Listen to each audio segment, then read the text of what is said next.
तो बच्चों आज हम लोग इस वीडियो में लाभ हानि के कुछ क्वेश्चंस को मैं सॉल्व करके दिखाने जा रहा हूं।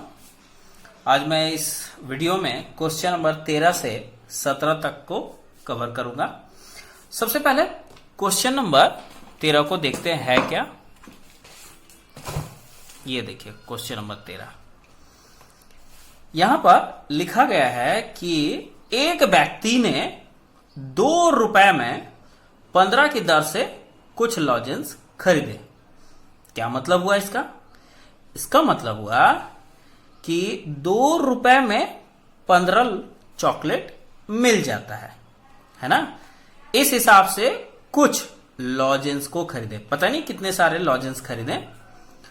अब क्या किए कि वो जब लेकर आए तो उन्होंने आधा, देखिए बच्चों यहां पर एक है, आप लोग समझ नहीं पाओगे कि उन्होंने आधे 5 रुपए की दर से और शेष आधे को 10 रुपए की दर से बेचा। इसका मतलब होता है कि उन्होंने आधा 1 रुपया में 5 की दर से बेचा। मतलब 1 रुपया कोई देता है तो उसे 5 ठो चॉकलेट बेच देता है, और शेष आधा जो है वो 1 रुपया में 10 की दर से बेचा। मतलब कोई 1 रुपया दे तो उसे 10 चॉकलेट मिल जाता है। तो इस तरह उन्होंने कुछ चॉकलेट्स को खरीद के लाया और कुछ इस तरह से हिसाब से वो उन्होंने बेचा। तो उन्हें लाभ या हानि का प्रतिशत ज्ञात करें। उनका लाभ या हानि कितना हुआ वो ज्ञात करें। सबसे पहले आप लोग यहां देखें कि 2 रुपया में 15 चॉकलेट मिलता है। ये जानकर उन्होंने कुछ चॉकलेट खरीदा। तो पहले उन्होंने कितना चॉकलेट खरीदा वो पहले हम लोग निकालेंगे। तो मान लेते हैं उन्होंने X चॉकलेट खरीदा। माना व्यक्ति ने X लॉजेंस खरीदा। ठीक है, ये तो हिसाब क्या था। देखिए बच्चों अब X लॉजेंस का कितना क्रय मूल्य हुआ वो हम लोग ज्ञात करेंगे। तो यहां पर क्रय मूल्य का जो दर है तो इस तरह से देखिए, यहां पर 15 लॉजेंस का क्रय मूल्य दिया गया है 2 रुपया। तो उस हिसाब से 1 लॉजेंस का क्रय मूल्य कितना होगा? 2/15 रुपया। उसी हिसाब से X लॉजेंस का क्रय मूल्य कितना होगा बच्चों? 2/15 गुने X, अर्थात 2X/15 रुपया।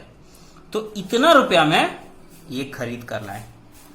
अब देखिए सवाल कहता है कि उन्होंने आधे 1 रुपया में 5 रुपया की दर जो लिखा हुआ है, इसका मतलब आप लोग नहीं समझ पाओगे, इसलिए मैं इसके नीचे में यहां पर आप लोग देख सकते हो कि पेंसिल से लिख दिया। तो 5 रुपए की दर का मतलब 1 रुपया में 5 पीस। वो 5 रुपया की दर, ये गलती लिखा हुआ है। आप लोग इसका इस तरह से कर दे कि आधा चॉकलेट को 1 रुपया में 5 पीस बेच दिया। तो यहां पर आप लोग देख सकते हो कि 1 रुपया में 5 मतलब यदि कुल मिला के यदि X चॉकलेट होता है तो इसका आधा कितना हुआ? X/2। फिर आधा कितना हुआ? X/2। तो यहां पर विक्रय मूल्य का जो दर है तो यहां लिखेंगे कि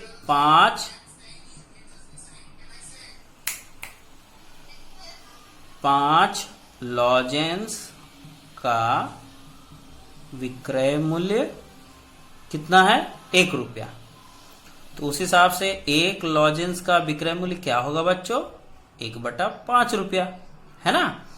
उसी हिसाब से आधा बने X/2 लॉजेंस का विक्रय मूल्य क्या होगा? 1/5 गुने X/2, अर्थात X/10 रुपया। तो ये आधा चॉकलेट को बेचकर उन्हें मिला। अब क्या है कि दूसरा यहां पर जो दिया गया है, देखिए यहां पर दिया है कि आधे 10 रुपए की दर से। इसका मतलब हुआ कि 1 रुपया में 10 चॉकलेट बेचता है। तो यहां पर फिर से लिखेंगे 10 लॉजेंस का विक्रय मूल्य बराबर 1 रुपया। तो उस हिसाब से 1 लॉजेंस का विक्रय मूल्य 1/10 रुपया। उस हिसाब से देखिए ये आधा x बटा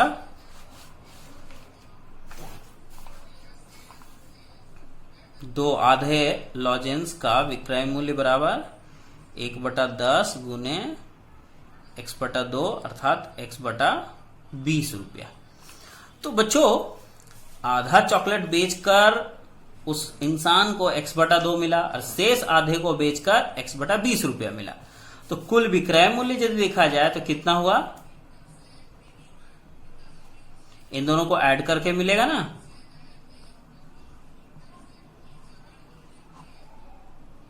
तो इसको हम लोग जोड़कर लसा की सहायता से जोड़ेंगे। तो 10 दूनी 20, यहां 2x, 20 एकम 20, x एकम x, 3x बटा 20 रुपया। यह रहा कुल विक्रय मूल्य। तो कुल विक्रय मूल्य पता चल गया है और आप लोगों के सामने यहां पर ये जो कुल विक्रय मूल्य आया वो कितने चॉकलेट का, x लॉजेंस का, x लॉजेंस का एक कुल विक्रय मूल्य है ना।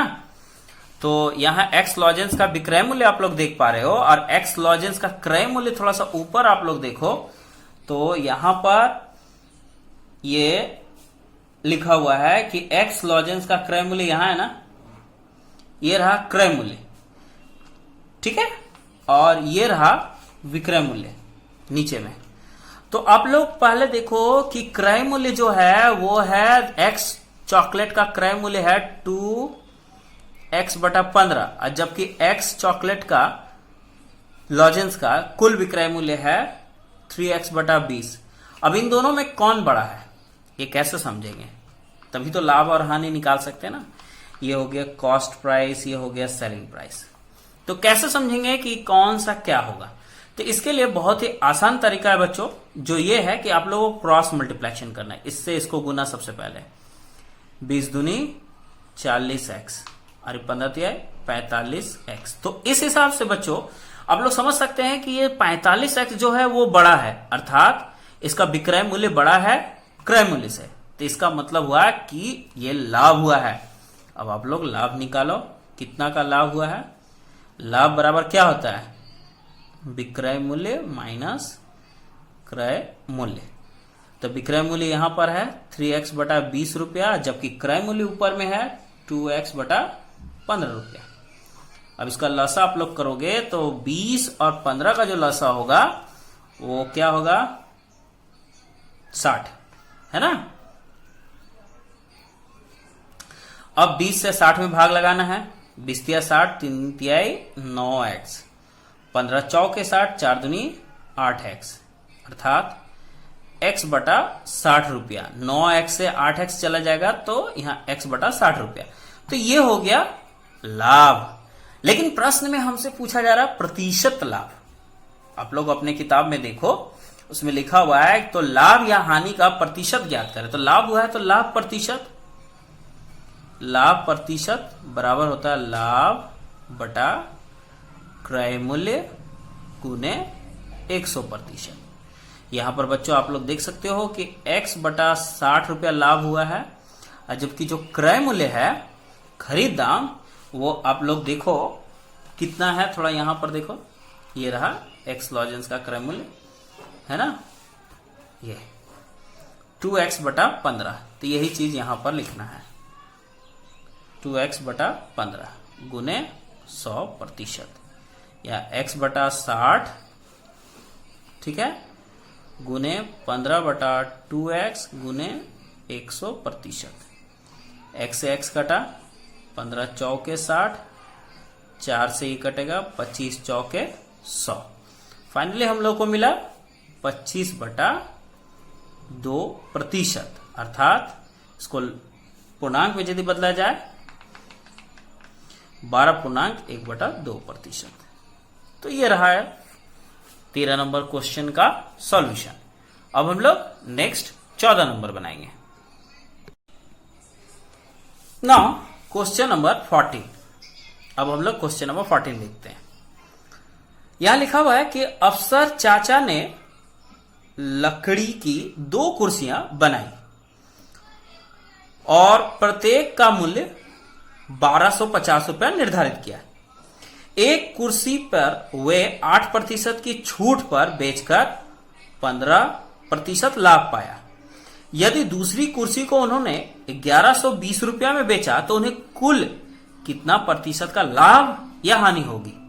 तो बच्चों इसे बनाएंगे कैसे। यहां पर एक चीज नोटिस कीजिए कि लकड़ी का 2 कुर्सी जो बनाया गया है अफसर चाचा के द्वारा, वो बनाने के लिए उन्होंने प्रत्येक का मूल्य 1250 रुपया निर्धारित किया। माने दोनों का मार्केट प्राइस जो है 1250। चलिए इसको इस तरह से समझते हैं। ये मान लीजिए कि यहां पर ये कुर्सी उन्होंने बनाया। थोड़ा ड्राइंग मेरा बहुत अच्छा है, आप लोग समझ जाना। ठीक है, इन्होंने 2 कुर्सियां इस तरह से बनाया। अब दोनों कुर्सी का जो मार्केट प्राइस है ना, निर्धारित मूल्य, उन्होंने क्या निर्णय किया, 1250 रुपया। इसका भी और इसका भी, दोनों का। अब सवाल क्या है, देखिए कि एक कुर्सी को वो 8% छूट पर, मतलब ये जो कुर्सी है इस पर छूट कितना देते हैं, वो 8% देते हैं और छूट देकर बेच देते हैं और उनको लाभ भी होता है। देखिए बच्चों, इस पर लाभ भी होता है, कितना, 15% का लाभ भी होता है। मतलब 1250 रुपया का चीज है, उस पर 8% का छूट देकर बेचकर भी इनको लाभ हुआ है। अब यहां लिखा गया कि यदि दूसरी कुर्सी को 1120 में बेच दे, मतलब इसको विक्रय किया गया है। देखिए दूसरी कुर्सी को विक्रय मूल्य यदि यहां देखें तो 1120 रुपया में बेचा है, तो उन्होंने कुल कितना प्रतिशत लाभ या हानि होगा। तो बच्चों लाभ या हानि समझने के लिए सबसे पहले हमको तो ये पता लगाना पड़ेगा ना कि दोनों कुर्सियों को इन्होंने कितना में खरीदा, फिर दोनों कुर्सियों को उन्होंने कितना में बेचा, कुल मिला के, ये तो पता होना चाहिए। तो चलिए सबसे पहले ये जो तथ्य दिए गए हैं, इस तथ्य से हमें पता चल जाएगा कि कुर्सियों का लागत मूल्य अर्थात दोनों कुर्सियों को कितने दाम में बनाया गया था, ये पता चल जाएगा। तो देखिए यहां निर्धारित मूल्य दिया हुआ है, ये छूट दिया हुआ है, ये लाभ दिया हुआ है। तो यहां पर देखिए निर्धारित मूल्य है 1250 रुपया, छूट है 8%। तो यहां पर छूट कितना होगा, देखिए तो छूट रुपए या छूट प्रतिशत है ना, 1250 गुने 8/100 है कि नहीं। अभी 0 से ये 0 कट गया, 5 से कटेगा, 5 दूनी 10 और 1 25, 25 125, 2 चौके 8। तो 100 रुपया का छूट मिला। तो विक्रय मूल्य क्या हुआ बच्चों, विक्रय मूल्य यहां पर देख सकते हो आप लोग 1250 रुपया में ये प्रिंट करके रखे थे निर्धारित, उसमें 100 रुपया का छूट दे दिए, मतलब 1150 रुपया में इन्होंने बेच दिया। लेकिन हाँ इतना में तो बेच दिए, फिर भी इनको फायदा ही हुआ 15% का। तो यहां पर यदि 15% का इसमें लाभ छिपा हुआ है तो इसका मतलब यह हुआ कि इन्होंने ये कुर्सी इससे भी कम में खरीदी थी। तो यहां पर लिखेंगे कुर्सी का क्रय मूल्य। क्रय मूल्य का सूत्र क्या होता है बच्चों, याद है, 100 गुने विक्रय मूल्य बटा क्या, 100 क्या प्लस लाभ प्रतिशत। चलिए सॉल्व करते हैं। 100 गुने विक्रय मूल्य जो हम लोग देख पा रहे हैं वो क्या है, 1150। लाभ है 100 प्लस लाभ प्रतिशत 15। ये 100 गुने 1150 और ये 115। तो बच्चों इससे तो ये 10 बार में कट गया, अर्थात 1000 रुपया। तो यहां पर ये जो हम लोग देख पा रहे हैं कि कुर्सी को, दोनों कुर्सियों को जो है 1000 रुपया में खरीदा गया। तो यहां पर दोनों का जो लागत मूल्य है, यहां पर इसमें सवाल में आप लोग देखिए, यहां पर सवाल में लिखा गया है कि अफसर चाचा ने लकड़ी की 2 कुर्सियां बनाई तो यहां पर आप एक चीज याद रखना है, यहां पर एक चीज छूट गया है कि अफसर चाचा ने दोनों कुर्सियों को समान लागत पर कुर्सियां बनाई थी, माने बराबर बराबर पैसा लगाकर।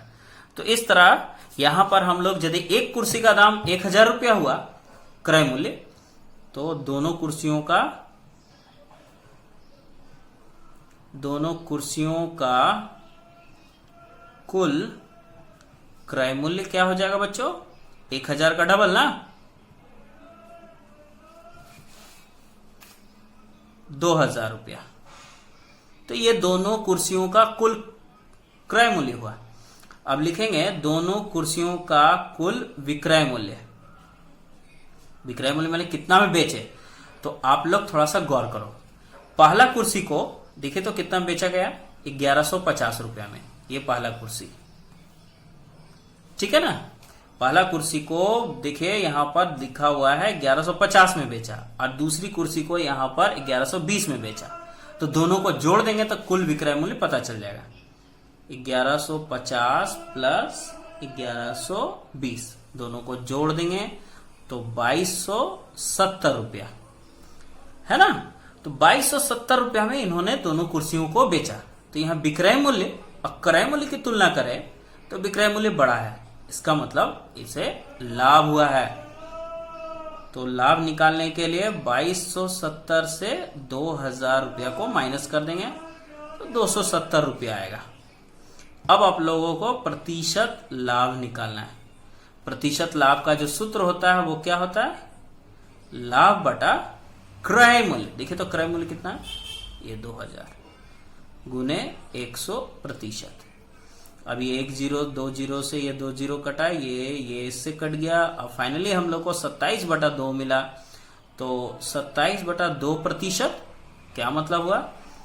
13 दूनी 26 और 1 27, 13.1/2%। तो ये रहा इसका समाधान।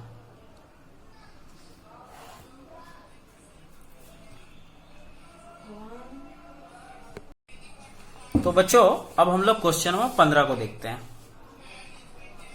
लिखा गया है कि विशेष प्रकार की कलम का निर्धारित मूल्य 36.50 रुपया है।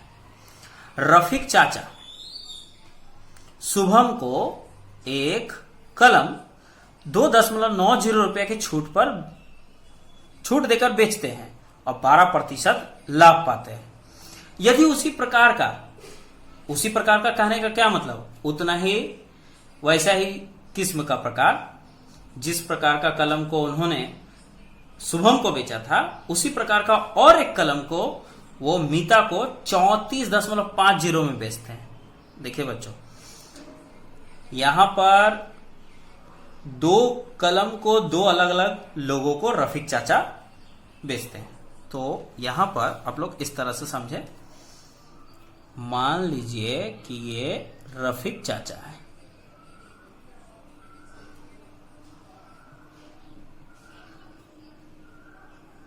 ठीक ना। अब ये दो जन को कलम बेच दिए, है कि नहीं। एक है शुभम और दूसरा जो है वो कौन है? उसी प्रकार का एक शुभम और एक मीता। शुभम के साथ रफीक चाचा करते क्या है कि इन्होंने अपने कलम को 36.50 रुपया निर्धारित किया। कलम का दाम मतलब उसका मैक्सिमम रिटेल प्राइस 36.50 रुपया। लेकिन वो क्या करते हैं कि छूट देते हैं। कितना रुपए का छूट देते हैं? 2.90, मतलब 2.90 रुपए का छूट देकर बेच देते हैं। फिर भी इनको लाभ होता है। कलम पर लाभ कितना होता है? वो लाभ दिया गया है 12%। देखिए 12% है यहां पर लाभ, है ना। 12% लाभ पर बेचा। तो इसका मतलब क्या हुआ? कलम का दाम कुछ और था, तभी तो कलम का दाम कुछ और था और उन्होंने बढ़ाकर लिख दिया 36.50 रुपया और उस पर छूट देकर बेच दिया और लाभ कमा लिया 12%। तो खासियत यह है कि वो दोनों कलम को एक ही कीमत पर, क्योंकि उसी प्रकार का कलम मीता को भी बेचते हैं। मीता को कितना में बेचते हैं देखिए, तो यहाँ पर लिखा हुआ है कि उसी प्रकार का और कलम वे मीता को 34.50 रुपया में बेचते हैं। मतलब मीता के को जो वो विक्रय करते हैं मीता के लिए, पता नहीं कितना में खरीदे थे, लेकिन बेचते हैं मीता को 34.50 रुपये में। अब बच्चों आप लोगों को हिसाब करके पहले ये निकालना है इससे कि कलम का आखिर क्रय मूल्य रफीक चाचा के लिए क्या था। तो यहां पर आप लोग देखिए, मार्केट प्राइस इतना है, छूट इतना है, तो विक्रय मूल्य कितना हुआ। विक्रय मूल्य इन दोनों को घटा के 36.50 माइनस 2.90, तो यहां पर आप लोगों को 36.50 से माइनस करना है 2.90 को, तो आएगा 36.60 रुपया, सॉरी 33.60 रुपया। इतना रुपया में बेच दिया, फिर भी इनको लाभ हुआ है 12%। यहां पर लाभ हुआ है, इतना में बेचने के बावजूद लाभ जो है 12% का हुआ है। तो इसका मतलब खरीदा कितना में था, तो यहां पर कलम का क्रय मूल्य खरीदा, तो क्रय मूल्य निकालने का जो सूत्र होता है वो आप लोगों को अभी अभी डिस्कस किए थे, 100 गुने विक्रय मूल्य बट्टा 100 प्लस प्रतिशत लाभ। इसे सॉल्व करें तो 100 गुने 36.6 बटा 112 है ना बच्चों। अब करना क्या है कि इसके दशमलव हटाने के लिए आप लोग नीचे यहां 10 लिख सकते हो। अब ये दशमलव तो हट गया, अब यहां ये 0 से ये 0 कट चुका। अब देखिए तो यहां पर ये 3 बार में कट गया, 112 से डायरेक्टली ये 3 बार में कटा, अर्थात 30 रुपया। तो कलम का कीमत, एक कलम का कीमत 30 रुपया है। यहां पर 30 रुपया आप लोग देख सकते हो, एक कलम का कीमत 30 रुपया। तो यदि ये कलम को 30 रुपया वाला कलम को मीता को वो 34.50 में बेचते हैं, तो उन्हें कितना प्रतिशत का लाभ होता है। तो वही चीज देखिए यहां पर लिखा हुआ है कि यदि उसी प्रकार की एक कलम, मतलब 30 रुपया वाली ही कलम वे मीता को 34.50 में बेचते हैं, तो उनको कितना प्रतिशत का लाभ होता है। तो यहां पर देखिए लिखेंगे कि मीता को 34.50 रुपया में कलम बेचकर लाभ कितना हुआ, इन दोनों को माइनस करके निकाला जा सकता है। 34.50 माइनस 30 रुपया, तो 4.50 रुपया, ये रहा लाभ। अब प्रतिशत लाभ निकालना है ना, तो प्रतिशत लाभ का जो सूत्र होता है वो आप लोग जानते हो, लाभ बटा क्रय मूल्य। क्रय मूल्य कितना देखे तो 30 रुपया गुने 100%। अब बच्चों इसका दशमलव आप लोग नीचे हटाने के लिए यहां पर 1 लिखकर 00 दे सकते हो। अब इसे सॉल्व करके आप लोग निकाल सकते हो, कितना निकलेगा, 100 से तो 100 कट गया, 30 से ये 0 से ये 0 कटा दिए 15 बार में, अर्थात 15%। ये रहा इसका लाभ। तो बहुत आसान था 15 नंबर। अब हम लोग 16 नंबर क्वेश्चंस को फॉलो करते हैं।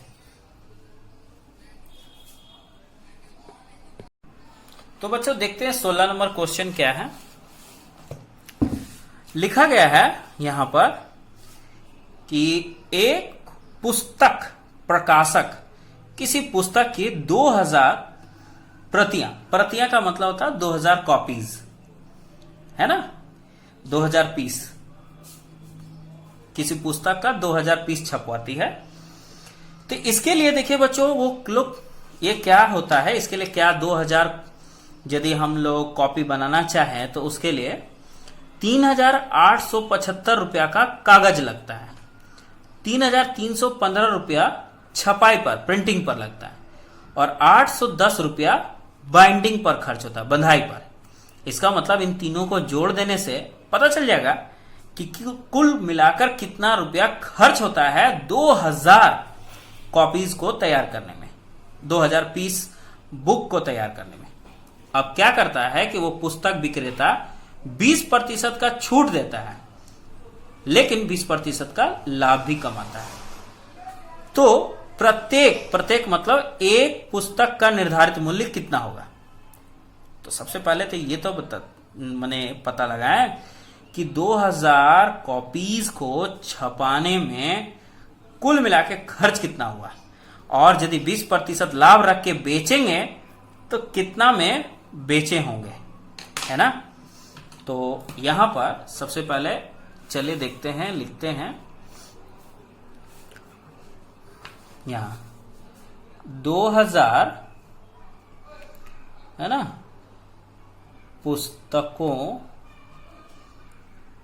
को बनाने में कुल लागत या खर्च, कुल खर्च कितना हुआ, तो इन सबको जोड़कर पता चलेगा 3875 प्लस 3315 प्लस 810 रुपया, ठीक है ना।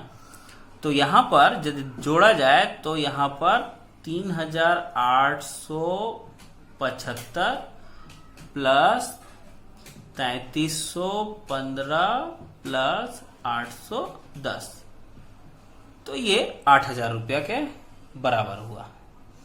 मतलब 8000 रुपया 2000 पुस्तकों को छपवाने में खर्च हुआ। अब क्या है बच्चों, जब इसे बेचा जाता तो 20% का छूट मिलता है। छूट दर यहां पर देखा जाए तो 20% है, लेकिन बेचकर लाभ भी तो होता है। कितना का लाभ कमाते हैं ये लोग, 20% का लाभ। तो इसका मतलब यदि 20% लाभ रखा जाए, 8000 रुपया का चीज पर 20% लाभ रखा जाए तो कितना लाभ मिलेगा, देखिए तो यहां लाभ पहले निकालते हैं।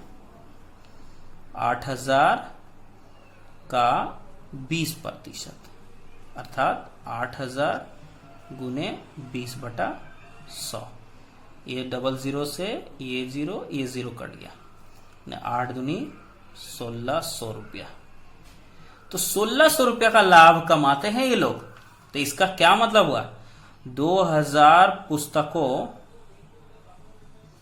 का विक्रय मूल्य, तो विक्रय मूल्य कितना में बेचे होंगे, ठीक है, खुद इतना लगाएं और इतना लाभ रख लिए, तो 8000 में 1600 रुपया वो लोग लाभ कमाए, अर्थात 9600 रुपया में 2000 पुस्तकों को बेच दिया। इतना बेचने के बाद देखिए, जब ये बेचे थे तो ये तो विक्रय मूल्य हुआ, और छूट दर भी इतना 20% देकर बेचे थे, 20% छूट देकर बेचे थे। तो इसका मतलब क्या हुआ बच्चों, 9600 रुपया में 2000 पुस्तकों को बेचा गया, और ऊपर से छूट भी था 20% का, छूट देकर इतना में बेचा गया। तो इसका मतलब 2000 पुस्तकों का जो लिखित मूल्य था, मतलब दाम इतना ज्यादा बढ़ा के इन्होंने लिखा था कि 9600 रुपया में बेच कर भी, मैंने 9600 रुपया में बेचे उन्होंने। तो यहां पर पूछा जा रहा है कि प्रत्येक पुस्तक, तो सबसे पहले यहां पर लिखेंगे 2000 पुस्तकों का क्या मार्केट प्राइस, अंकित मूल्य या निर्धारित मूल्य, इसी को कहा जाता है ना।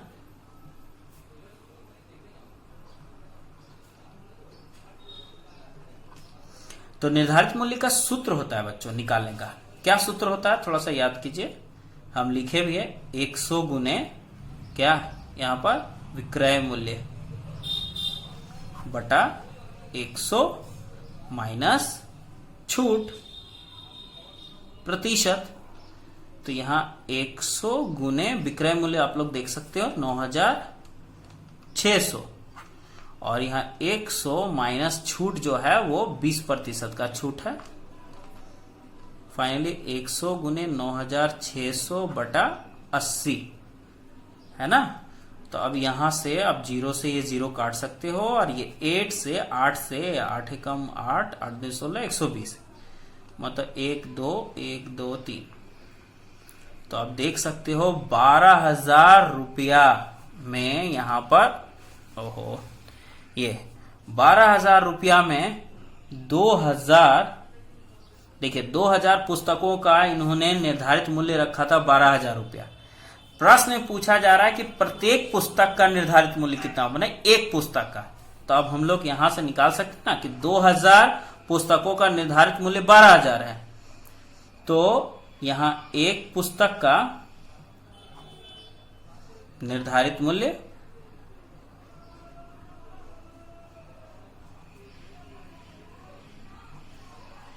12,000 बटा 2,000 रुपया। 3 0 से ये 3 0 कटा, 2 छक्के 12 मतलब 6 रुपया। एक पुस्तक का निर्धारित मूल्य आया 6 रुपया। तो इस तरह से यह समस्या समाधान हो गया। अब इस वीडियो का अंतिम सवाल, चलिए अंतिम सवाल पर बढ़ते हैं। 17 नंबर क्या है? 17 नंबर थोड़ा देख लेते हैं। देखिए क्या लिखा हुआ है। हासिमा बीबी ने 2 हस्तकलाओं में से प्रत्येक को 1248 रुपए में बेचा।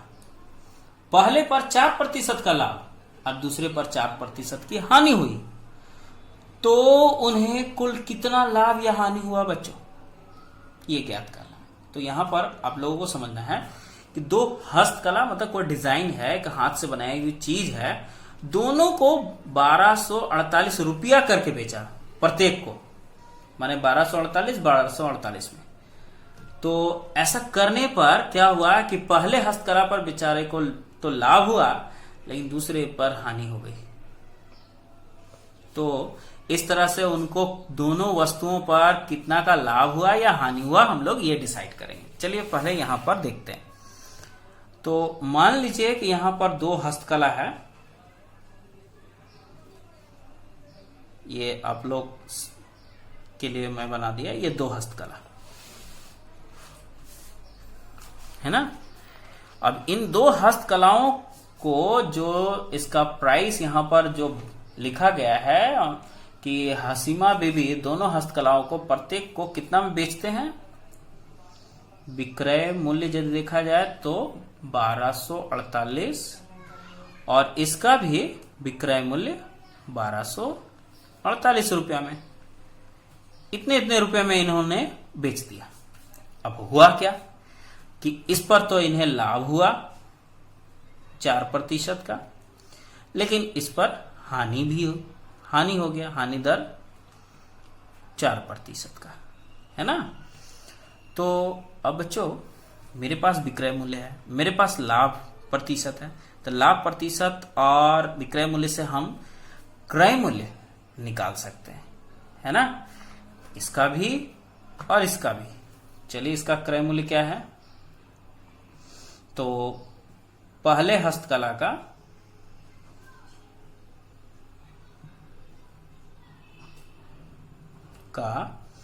क्रय मूल्य, तो क्रय मूल्य का सूत्र जानते हैं ना, 100 क्या गुने विक्रय मूल्य बटा 100 प्लस लाभ प्रतिशत, ये रहा ये। अब इसको सॉल्व करेंगे, 100 गुने 1248 बटा 104। अब इसे आप लोगों को काटना है ना बच्चों, 1248 है, तो 1248 में 104 से भागा लगाया जाए तो 12 बार में कटता है, मतलब पहले वाला हस्तकला को 1200 रुपया में खरीदा गया था। अब वहीं यदि हम लोग दूसरा हस्तकला की बात करें तो यहां लिख सकते हैं हम लोग दूसरे हस्तकला का क्रय मूल्य। ठीक उसी प्रकार 100 गुने विक्रय मूल्य बटा 100। देखिए बच्चों, ये जो चीज हम लोग लिख रहे हैं ना, इसके लिए फॉर्मूला आप लोग को जरूर से याद करें। बिना फॉर्मूला का आप लोग मेरा बात को नहीं समझ पाओगे। इसलिए फॉर्मूला हम पहले ही वीडियो में दे चुके हैं, उसे आप लोग लिख कर पहले समझो। माइनस, देखिए यहाँ हानि है ना, तो इसलिए -4%। तो ये 100 गुने 1248 बटा 96। अब हम लोग 1248 में भाग लगाते हैं 96 से, तो ये शायद 13 बार में कट जाएगा, अर्थात 1300 रुपया। तो इस प्रकार यहां पर हम देख सकते हैं कि पहले हस्तकला को 1200 रुपये में खरीदा, जबकि दूसरे हस्तकला को 1300। तो इसका मतलब दोनों हस्तकलाओं का कुल क्रय मूल्य या कुल विक्रय मूल्य अब हमें पता चल जाएगा। दोनों हस्तकलाओं का कुल क्रय मूल्य, दोनों हस्तकलाओं का कुल क्रय मूल्य। तो यहां पर एक ठो का तो 1200 है और जो दूसरा है वो 1300। तो इस हिसाब से 2500 रुपया का ये हो गया। दोनों हस्तकलाओं का जो मूल्य हो गया वो 2500 रुपया। और जबकि दोनों हस्तकलाओं का कुल विक्रय मूल्य की यदि बात करें, तो आप लोग देखो विक्रय मूल्य कितना करके 1248 करके इन्होंने बेचा है ना। तो 1248 प्लस 1248 हम लोग लिख सकते हैं बच्चों, लेकिन हम लोग यहां पर 1248 को डबल भी कर सकते हैं ना, गुने 2। तो क्या हो गया 2496 रुपया। तो बच्चों ये तो बड़ा दुखद बात हो गया। इन्होंने 2500 रुपया में दोनों को बेचा, खरीदा, और 2496 रुपया में बेचा। तो इसका मतलब क्या हुआ, हानि हो गया बेचारा को। अब हम लोग हानि पहले निकालते हैं, कितना रुपया का हानि हुआ है ना। हानि